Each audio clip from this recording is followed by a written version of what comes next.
jërë ngeen jëf mbokku internet 313 digital nuyu na leen jaajëfal leen am mbégte ànd ak yéen ci lépp lu ñeel wàllu xibaar nu ñëw seet si Asnia bokk ci li nga xam ne nag moo di syndicat des travailleurs des établissements scolaires et universitaires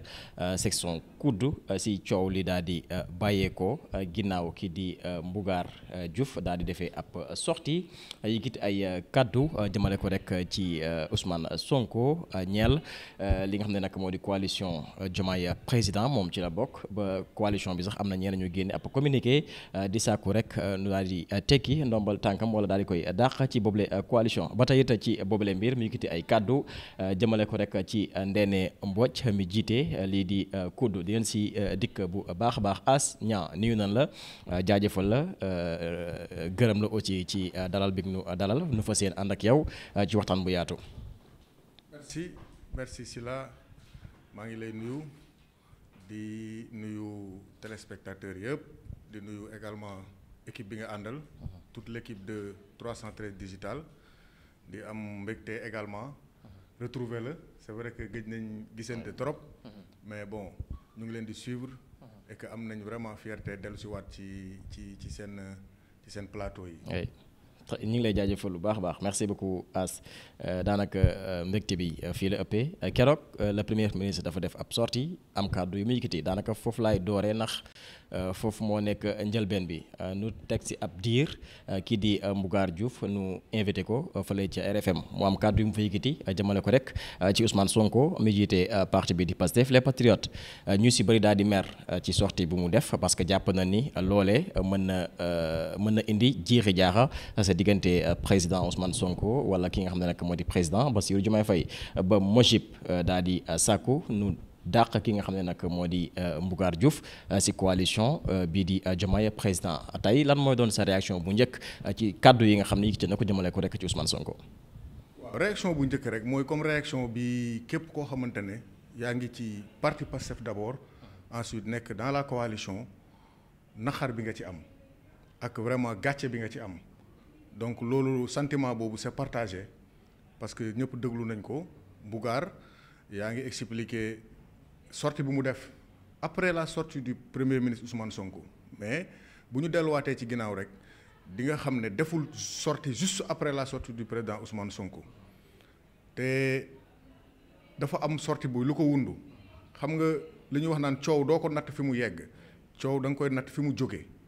parce que nit dina jibal coow fenn te du fa am benn importance coow li amu fa njëriñ amu fa impact mais fa coow li di yegg xëy na ñoo koy ngandal mais en réalité Mbougar tey la révélé wu au grand public mais agissement yi muy def yàgg na ko def dans la coalition tey la te li muy def nii tey la feeñ parce que tey la dem ci rajo wax bu ñaaw Ousmane Sonko mais en réalité Mbougar c'est un égaré dans la coalition ku nekk ci biir coalition bi la chaque fois agissement yi lay def c'est wax na ko ci interview am nee na c'est pas la première fois ñu koy génne ci groupe te je rappelle que parti Pastef ak Mojib bi def communiqué di demander à ce que ñu exclure ko ci biir coalition bi la njëkkee yàgg nañuy demander ñu exclure ko ci coalition bi parce que li muy def nii du tey la koy door a commencer def et ce qui est bizarre dans ça mooy ñi nekk ci coalition mën nañ témoigner li may wax après chaque conseil des ministres la plupart il s'agit di nga comprendre fi ma bëgg a waxee. maanaam mbir nomination Mbougar bu waxul mercredi ci guddi rek jeudi ci suba lay wax. premier ministre def na sortie déggu leen Mbougar automatiquement tout juste après il a fallu le président de la République Bassirou Diomaye Faye def sortie moom ci xelam bu gàtt mu jàpp ne président dafa jël position contre position Ousmane Sonko. premier ministre Ousmane Sonko. automatiquement mu sauter sur l'occasion génn attaquer président Sonko muy ay attaques yoo xamante ne attaques yu ñaaw la te li ci gën a garaaw attaque nag ci politique la bokk mais attaque day lalu ci dëgg Mbougar attaques yi mu attaqué président Sonko yëpp dara du ci dëgg amul benn argument bu mu joxe boo xam ne buñ ko laajoon preuve mën na ko joxe ci ay déclaration la doon attaqué Ousmane Sonko nee na Ousmane Sonko dafa xas coalition bi mais ce qui est archi faux ñi déglu Ousmane Sonko je pense que déclaration bi bokk na ci déclaration les plus suivies Ousmane Sonko dafa ne ci explication dafa bëggoon leeral ne li taxoon mu dem élection ci tuuru Pastef parce que daf ci am ay alliés yoo xamante ne certains alliés mun nga dégluwaat mun nga tegaat vidéo bi certains alliés yoo xamante ne dañ doon réclamer victoire Bassirou Diomaye Faye te duñ ci tarafatal ay ni mais loolu du attaque c'est des faits réels lu am la y a des alliés et puis bu ñu nee alliés ce n'est pas seulement la coalition coalition bi rek ñooy alliés mais non il y a d'autres alliés mais même ci biir coalition bi mais si là ñun ñëpp déglu nañ maître Moussa Diop après les élections mu ne résultats yi Pastef am yi Diomaye am Fouta moom la ce qui n'est pas vrai donc Sonko li mu doon wax attaque c'était pas des attaques yoo xam ne da ko jëmale membre coalition bi yëpp parce que membre coalition bi mais il y a d'éminentes personnalités dans la coalition yoo xamante ne tey am nañ ay responsabilités dans l'appareil étatique ñooñu xanaa Ousmane Sonko du leen jox ndombal tànk ak Bassirou Diomaye Faye ba pare mu wëlbatiku leen attaqué mais beaucoup de gens yi ngay dégg fii bëgguma citer tour mais il faut que ma def ko professeur Amsatou Sidibé mu ngi ci coalition bi a commencé d'abord par la présidente Aïda Mbodj ñoom Abdourahmane Diouf Mbougar xaalis bi muy wax ne dañ ko cotiser moom pourquoi waxul ñaata la ci cotiser waaw parce que foofu aussi dafa am confusion. mais ñoom procureur Ndaw ñoo ngi ci ñoom Dame Mbodj ñoo ngi ci Maymouna Bousso c'est-à-dire Mariam Soda même waa ay personnalité Pastef ñu ngi ci le directeur Waly Diouf Bodian mu ngi ci groupe bi Ayib Daffé mu ngi ci groupe bi le ministre Abbas Fall mu ngi ci groupe bi donc Sonko nan lay attaquer ñooñu donc Bougar da doon manipuler da doon jaxase dafa nekkoon ci dynamique u tas comme ni ko opposant yi di defee parce que moi je le considère comme un opposant tas le tandem. mais cotisation bi wax bi am na wala am cotisation bi lu am la mais moom pourquoi waxul mais personnalité yi ma la limal yëpp mais bu ñu cotiser mais war na mën a dépasser loolu sax. absolument te cotisation yi waxuma la personnalité mais ñëpp a cotiser cotisation moom je pense que Pastef marchand ambulant yi sax cotiser nañ ci. parce que ni mu waxee dafa mel ni alliés yi ñoo cotiser. non quand même c'est pas le cas alliés yi cotiser nañ nag considérablement mais on dit cotisation comme le nom l'indique ay regroupement ay force la ñii dañoo andi coalition bi dañoo andi am na ay personnalités yoo xamante ne sax du ñu politique. te ils ont participé donc da doon jaxase en réalité. di jéem a jaxase Ousmane Sonko ak coalition bi te Ousmane Sonko je pense que ñun depuis après les élections am nañu moom 2 rencontres si je ne me trompe pas Bassirou Diomaye Faye bi muy wax mais Bassirou Diomaye Faye lan moo tax coalition bi tudd coalition Diomaye mais c'est parce que Diomaye moo nekkoon candidat le candidat de tout le système Pastef en réalité bu nekkoon tey si la Sonko choisiroon coalition bi si la coalition si la président lay tudd wala coalition as président mais c'est parce que Diomaye la Sonko choisir mu tudd coalition Diomaye te coalition bi c'est pas une coalition juste électorale c'est un compagnonnage qui date de très longtemps pour certains am na ñoo xamante ne yàgg nañ nekk ay sympathisants yàgg nañ nekk ay alliés du projet PASTEF en réalité alliance bi du alliance pour élire quelqu'un après alliance bi jeex c'est une alliance pour un projet et je pense que kuy wax projet PASTEF da ngay déparé ci création PASTEF il y a des gens qui n'ont pas milité dans le parti mais qui se sont investis pour ce projet ñooñu ay alliés lañ mais pourquoi nga jàpp ne coalition bi Diomaye la Diomaye nekk na président Ousmane Sonko def na déclaration nga ne xaaral ma profité parce que gis nga ne nommé wuñ la en réalité c'est ça ñi nekk ci groupe bi mën nañ ko témoigner présidente Aïda Mbodj mun na témoigner li may wax à chaque fois que conseil des ministres am bu jeexee coalition bi yëngu et c'est malheureux et c'est dommage. kon da nga jàpp ne daa frustré wu par rapport ak nomination. non Bougar non seulement dafa frustré wu mais jaxasekat la il n'est pas de bonne foi xam nga koo xam ne yaa ngi ak sa ay nawle nekk ci coalition bi yow toi-même tu affirmes que ne génne nañ la 5 fois kon nga war a xam ne sa comportement war nga ko xoolaat ci biir coalition bi parce que il s'attaque à tout le monde tey la attaqué Sonko mais coalition bi ñi fa nekk ñëpp attaqué na leen benn par benn dafay làmb comme ni ko gars yi di waxee mu nooy muy dem par palier ba egg ci présidente Aïda Mbodj attaqué présidente Aïda Mbodj pourquoi ñuy dugal photo Aïda Mbodj mais ni ñu doon dugale photo présidente Aïda Mbodj nañ doon dugale photo yeneen personnalités yi nga xam ne ñu ngi ci coalition bi am fa ay nombal tànk ku ci nekk fi nga nekk boo fa defee réalisation wala nga am activité mais dañ koy partager dans le groupe mais mu xëy rek attaqué nit ñi wax présidente génne ko groupe bi nit ñi defaat médiation waxaat ba ñu dugalaat ko agissement mi ci Sonko commencé wul RFM da ko njëkk a def ci groupe bi dafa njëkk a dugal benn texte ci groupe bi di insinuer li mu wax RFM nag ñemewu ko wax ci groupe bi mu dégg naa ko nee na li muy wax ci groupe bi moo gën a garaaw c'est pas vrai li mu wax RFM mosu ko wax bu ko waxoon ci groupe bi ña fa nekk ay kilifa lañ mais dafa dugg def benn texte ñu réagir par rapport ak texte bi ne ko sa texte bi dafa gauche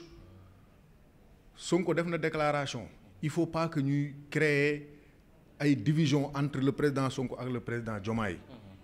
Pastef ak ay alliés c'est une longue histoire c'est pas une histoire d'élection la coalition n'est pas une équipe d'élection c'est pas une machine à élire quelqu'un après ñu disparaître di xaaraat beneen élection on accompagne un projet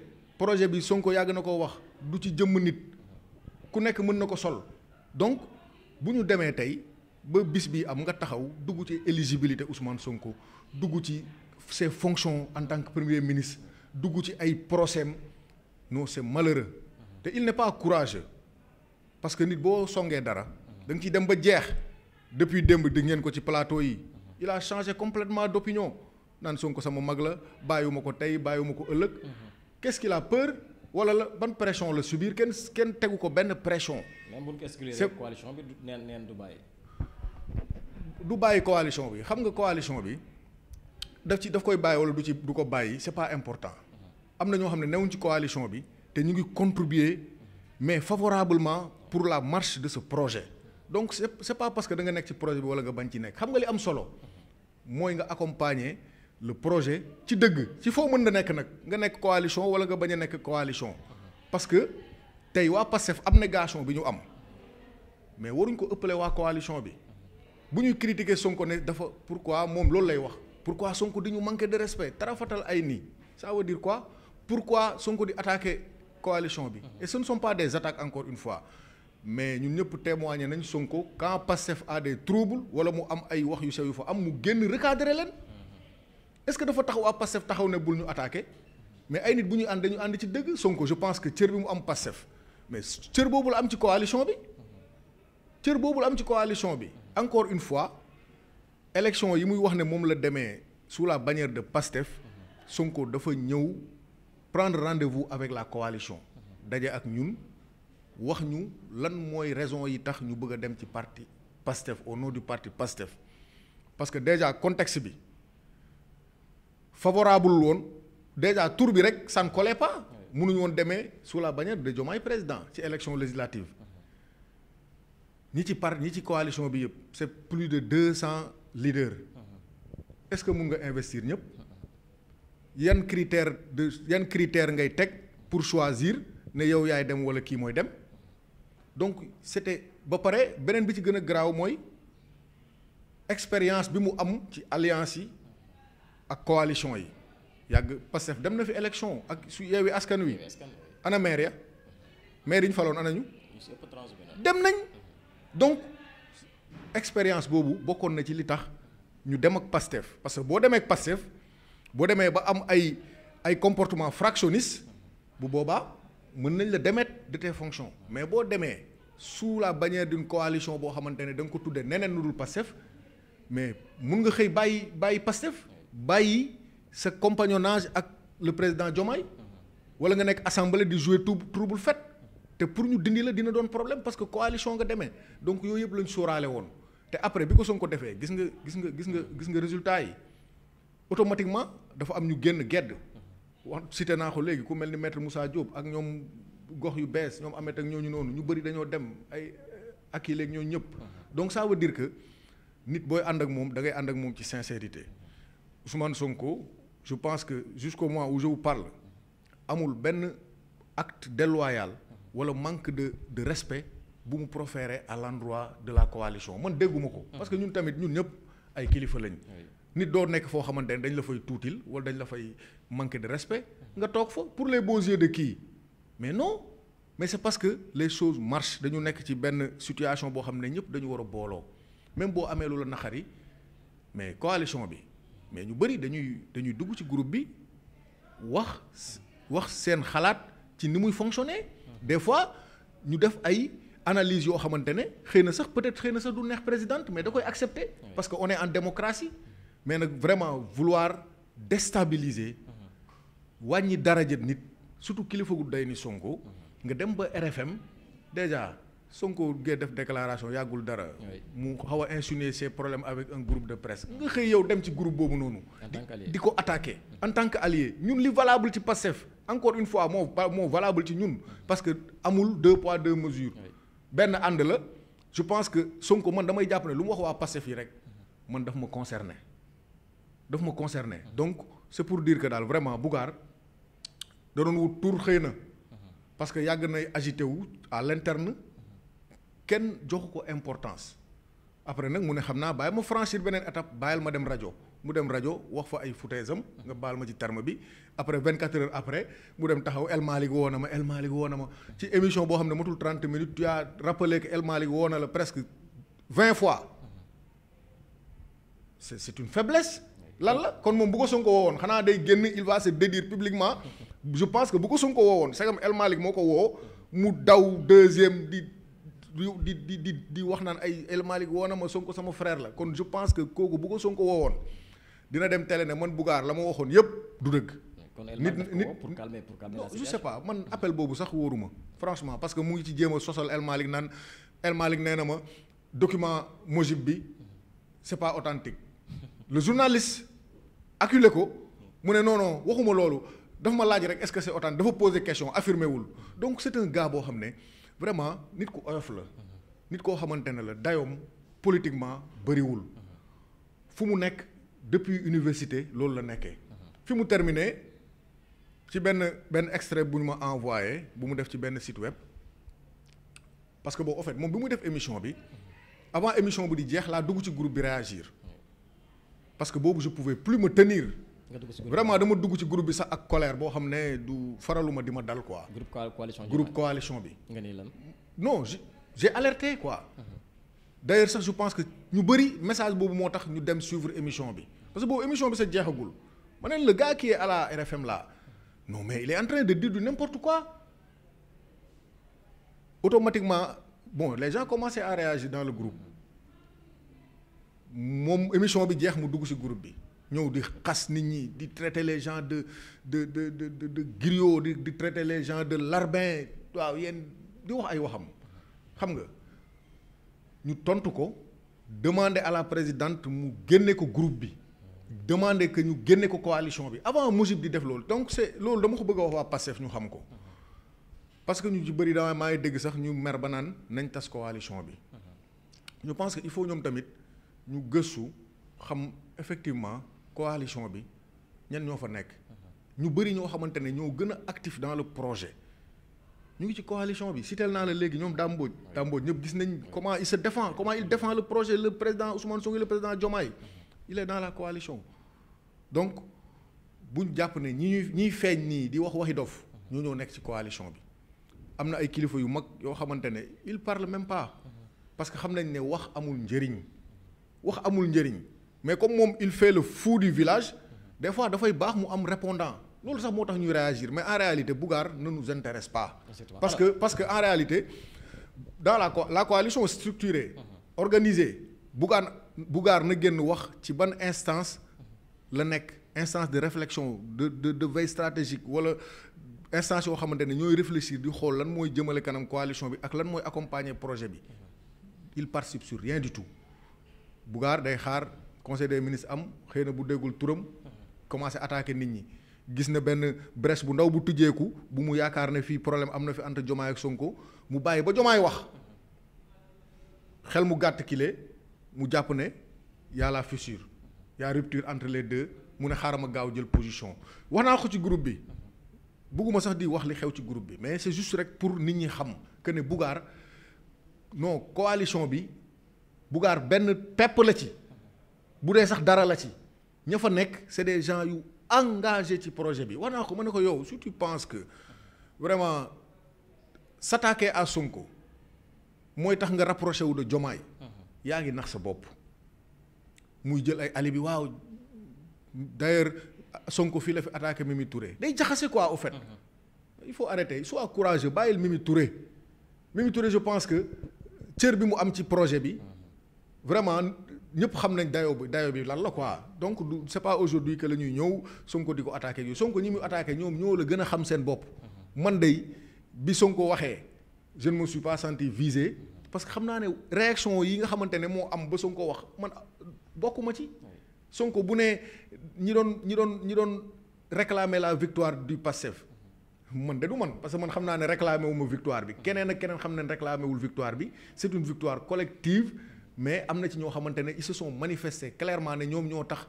Diomaye am résultat yi mu am seen localité te loolu ñëpp xam nañ ne c'est faux parce que bi ñu demee législative amuñ fa dara donc c'est ça quoi man nag. Bon il m'a attaqué ci benn extrait maa ngi ko doon wax léegi. foofu sax laa bëgg a dugg muy attaque bi nga xam def na ko. waaw non dafa ak présidente Aïda Mbodj. waaw naan yéen ñii wala yow sax. waaw Macky Sall moo la nommé fii. waaw loolu lañ ma envoyé. d'ailleurs tey suba sax lañ ma envoyé mu ne bon il a cité un certain Ali Samb mu ne Ali subordonné benn waay la joo xamante ne Macky Sall moo ko nommé école normale quoi Ali boobu muy wax c'est un membre de la coalition waaw mu ngi ci biir coalition bi pourquoi il l'a cité parce que bu ma duggee ci groupe bi réagir Ali aussi dafa réagir Ali dafa réagir quoi contre lui donc mu ne bon il a cité am na tooñaale ci ay honorable Mame Diarra Fam mu ne ñoo fa nekk benn waay bu ñu wax ne Macky Sall moo ko nommé woon école normale Ali c'est son subordonné Ali je le connais comme ça en tant que leader de la coalition mais on n'a aucune relation particulière quoi quant à moi nee na Macky Sall moo ma nommé école normale xam nga loolu mooy inculture ñàkk a xam parce que man quand tu dis que yow chef de parti nga te yow xamoo organisation administration Sénégal rek mooy vraiment yow mérité woo sax am jiite ASC bay jiite parti man je suis à l'école normale en tant que superviseur administratif et financier du campus social qui fait partie du COUD, de l'administration du COUD. Je suis au COUD, je suis un agent du COUD. COUD moo ma indi école normale ma nekk fi administrateur site bi donc COUD je pense que benn décret moo fa am muy le directeur moo fay bénéficier d'un décret du président de la République à part le directeur beneen décret amu fa kon man Macky Sall nommé wu ma encore bu ñu continuer bon c'est vrai am na arrêté ministériel le CSA était nommé par arrêté ministériel sur proposition du directeur d'ailleurs loolu amatul léegi c'est le directeur qui nomme le CSA directement c'est le chef des services administratifs l'ACP je pense que c'est par arrêté du ministre donc benn décret moo fa am comment se fait-il que Macky di ma nommé man au contraire yow je pense que war nga ci xam dara man sanction moo ma indi école normale sanction moo ma indi école normale parce que le directeur bi fi nekkoon daf ma jàppe woon un opposant jàppe ma vraiment un adversaire politique ñu créer ay information yu amul ne voilà parce que man j'étais le chef du service de l'hébergement je pense que ñi ma xam ñëpp foofu lañ ma xamee à l'hébergement ñu ne voilà le gars moom mooy loger les étudiants de PASTEF d'ailleurs c'est ce qui explique rassemblement bu amee les étudiants se rassemblent très rapidement parce que dañoo am ay néeg au niveau de l'université chef service hébergement bi moo leen di jox néeg yi man maa leen di loger foofu noonu étudiants de l'opposition yëpp maa leen di loger ñoom li ñu doon def lañ ma doon jiiñ en réalité parce que ñoom ñoo doon loger tous les étudiants du pouvoir presque moitié quota bi yëpp directeur bi fi nekkoon waa APR étudiants APR yi la ko doon jox ak ses souteneurs donc ñu ne man maay ils ont constaté que les étudiants de l'opposition sont dans le campus léegi nag ñoom seen xel ñu ne donc kon waa ji moom moo leen di le chef du service de l'hébergement moom mooy loger les étudiants de l'opposition ñu créer seen ay histoire créer seen ay machination ne non nañ ko génne fii yóbbu ko école normale là il y a les élèves professeurs les inspecteurs il n'aura pas beaucoup de marge de manœuvre quoi donc loolu moo ma fi andi loolu moo ma andi fii sanction moo ma fi andi donc Macky Sall mënu ma nommer au contraire bu fekkee ne daf ci impliqué Macky Sall man je dis que ne Macky Sall moo ma sanctionné indi ma école normale mais du Macky Sall moo ma nommé léegi bon voilà c'était juste pour am ay arguments yu muy utiliser pour mën a créer ces contre-vérités mais en réalité dafa xamul te dafa gëstuwul te ni mu ko defee ci man noonu la ko yàggee defee fu ne il attaque wax naa la il attaque tout le monde président Aïda Mbodj yeneen gars yi ñu nommé ça il suffit que moom ñu nommé la rek mu attaqué la moom daal bëggul ko am quoi Bougane il est comme ça. mais boo sentiree daf la diffamé lan moo tax yóbbu ci kanam yoon. non xam nga da nga koy jox importance bu mu amul en réalité xam nga da nga koy jox importance bu mu amul yóbbu ko ci yoon mooy nga yokk ko buzz parce que buzz la doon wut am na ko 24 heures peut-être xëy na ça suffit largement man quand tu dis des choses sur moi qui ne sont pas vraies je pense que awma à moins que nga dugg dans ma vie privée nga dugg sama vie privée wala nga def may accusation yoo xam ne nag dafay ternir sama image et puis dafay impacter dans ma carrière donc bu boobaa nag damay dem ak yow ci yoon mais quant à ay loo xam ne dama xam ne lii ci gàtt xam-xam rek nga ko teg te loolu dafay révéler en réalité au grand public sa gàtt xam-xam dama lay bàyyi parce que li mu wax noonu je pense que ñi ma xam ñëpp d'ailleurs ñi ma envoyé coupure bi yëpp loolu moo leen ci gën a marqué quoi mooy kii moom xanaa xamul ne yow sanction moo la indi fii donc c'était ça mu wax ko parce que day wër plateau yi wax lii tey suba mu wax lële gannaaw suba mu tagg Sonko parce que instant bi xaw ma dafa tiit xaw ma lu ko dal wala peut-être xëy na le simple appel de El Malick président assemblée nationale moo ko changé loo mais loolu nag moom c'est manqué vraiment de courage. mais yëkkati na aussi ay kaddu jëmale ko rek ci Ndéné Mbodj mi jiite li nga xam ne nag moo di kudd après Ndéné daal di réagir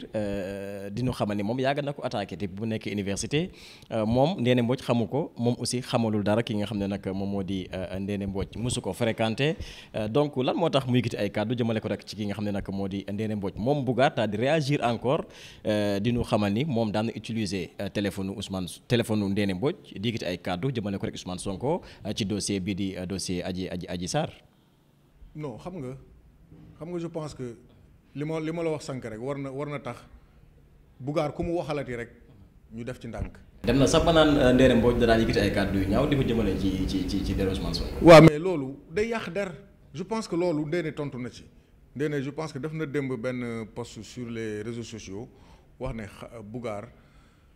sequñu dara il se fréquente pas d'ailleurs moom mun na considérer Bougane sax comme un adversaire parce que Bougane da ko yàgg di attaquer donc ça veut dire que Bougane bàyyiwul kenn nee naa la Bougane nomination lay bañ surtout nag dans sa génération te xam nga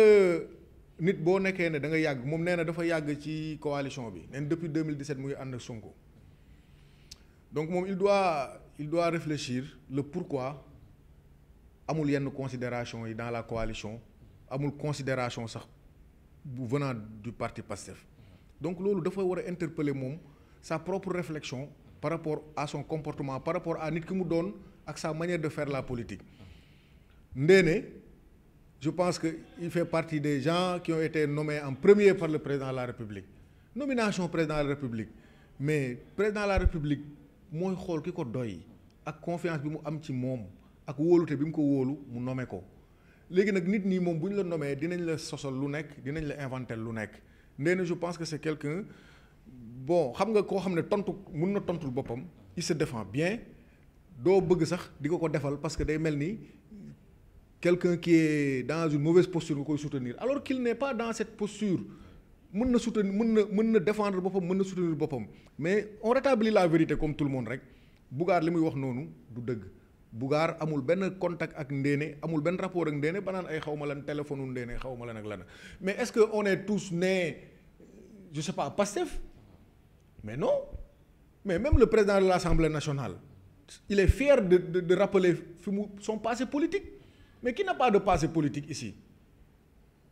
qui n'a pas de passé politique léegi nag yow bu fekkee ne da ngay jël ay da nga wax toj nga xam ne instant bi yaa ngi ci problème nga ne xaaral ma xool ñi nga xamante ne mën naa leen dénigrer peut-être xëy na ay rancune yu yàgg la ñun ñëpp université lañ nekkoon pratiquement c'est cette même génération xam nga les guéguerres là mu ngi commencé depuis les amicales yow nga yàgg nekk ci amicales yi mosoo nekk président mosoo nekk PCS élection boo dem ñu dóor la léegi kooku ki la comme ñu naan la daal kii di xaw ma ku mënoon sa yaay ku mënoon sa papa doom ji moo la mun c'est-à-dire que ku lay dóor yaa 20 ans ngeen vous vous retrouvez dans la politique mu fekkaat la fa rombaat la c'est normal que nga nekk un frustré mais quand même moom na mere boppam quoi na mere boppam et puis qu'il laisse les gens tranquilles bu amee lu muy wax na ko assumer nee na demul fenn bàyyiwul parti bi man fi ma koy woo mooy comme bàyyiwul parti bi na am vraiment na am honnêteté soit mu toog ci coalition bi accepter ligne de conduite bi wa ilaa mu soutenir le projet avec sa propre manière mais mu ànd ak discipline kenn waxul ne kenn doo wax li nga xalaat mais bul inventer bul sos bul wax lu dul dëgg bu def allant jusqu'à parler de l'éligibilité non il n'est pas éligible non Sonko d'ailleurs dañ ko war a génn gouvernement bi non c'est dommage c'est vraiment dommage man xam nga Sylla gis nga quelqu'un qui pense que Diomaye dafa war a jël yoonu boppam j'ai l'habitude de le dire à mes amis à certains ku ma gis ngay am position pour demander Diomaye à ce que mu jël yoonu boppam damay jàpp ne yow sa xarit bu la defaloon li Sonko defal Diomaye nga war ko dama lay xoole noonu man bu fekkee sama xarit nga damay jàpp ne kon man du fekkoon man maay Sonko kii nekk Diomaye day su ma ko defee ni Sonko def Diomaye moom il va pas hésiter à ce que mu war ma parce que ku nekk li nekk sa xel rek ngay wax donc nañ bàyyi Diomaye Sonko bi ñuy jéem a jaxase Sonko Diomaye moo leen njëkk a wax ne moom moo gën a gëm Sonko parce que Sonko bu tànnee Diomaye wax na ko du ay tànneefu bakkan du tànneefu yaa ma neex parce que yaa ma gën a jege man dama jàpp ne Sonko dafa tànn Diomaye parce que il a jugé que Diomaye bokk na ci ñi gën a dégg li muy wax bokk na ci ñi gën a comprendre li muy wax bokk na ñi gën a comprendre le projet bokk na ci ñi gën a gëm le projet et que nekk na ci parmi les gens yoo xamante ne à la place de Ousmane Sonko ils peuvent faire même mieux loolu moo tax ñu tànn ko mais tànnuñ ko parce que voilà ay question de xarit la wala question de dara moo tax nit ñi nañu gore quoi nañu gore et puis boo mënul def dara boo fekkee ne yow sa xol mayu la nga yëkkati benn pièce bu ndaw pour yokk ko ci projet bi au moins nga ñaan sax nga toog sa kër boo julee ñaan mais c'est le minimum mais yow defaroo ba pare nga yàq ba pare nga ne yow da ngaa gëm projet bi da nga gëm ñi ànd 50 ans il pense que Diomaye mën na nekk président 50 ans léegi nga ne nañ dàq Sonko après nga gëm ne affaire bi 50 ans lay durer kon ça veut dire que ne Diomaye moo war a nekk 50 ans président non Bougane na respecter nit ñi quoi il faut qu'il respecte les gens quoi vraiment. très important jërëjëf As merci beaucoup waxtaan bi am na solo li xawoon lënc si xelu askan wi leeral nga ko sant la gërëm la jox la dig daje fan yi fii si 313 digital. voilà merci beaucoup man it maa leen di gërëm di leen sant di am mbégte waxaat fii may lancer rek dernier appel sunu mbokku compatriotes yi nekk Pastef surtout ñi nga xam ne ñu ngi dans les réseaux et que vraiment. nañu amaat beneen gis-gis ci coalition bi encore une fois dafa aligné wu ak Pastef rek lu valable ci Pastef rek valable na ci coalition bi ay kilifa ñoo fa nekk te je pense que investissement bi ñuy def pour ce projet là ñi nga xam ne ñoom la yàlla teg ci réew mi muy Diomaye ak Sonko xam nañu ko te jamais au plus grand jamais je ne pense pas que Sonko dina génn di wax loo xamante ne daf leen di mettre mal à l'aise te ñoom ñu ngi ciy gis seen bopp te bokk nañ ci mooy ni ma ko waxee rek ñi nga xam ne ñooy gën a génn nekk les sentinelles di défendre le projet donc yàlla